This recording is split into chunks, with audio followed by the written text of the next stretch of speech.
Prvý set bol vlastne ťažký, doťahovali sme sa, bolo to o tom, kto vyhrá servis, každá sme si ho držala.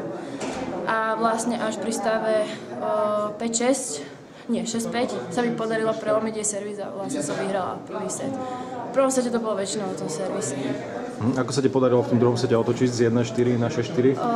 Tak stále som si nejako verila, že sa to dá a stále som mala navrch ten jeden prvý set.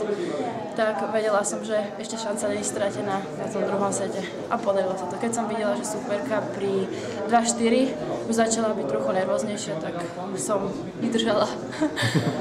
Aké sú tvoje ambície na tomto turnaji? Tak určite by som chcela prejsť kvalifikáciu. Ani neviem, ešte pôjdem sa pozrieť na moje budúce superky. A to by bol taký zatiaľ prvý cieľ. Ešte takou zaujímavosťou je, že si sa stala od nového roka vlastne členkou TCM pre Trnava aj miestnej akadémie. Možno prečo si sa tak rozhodla?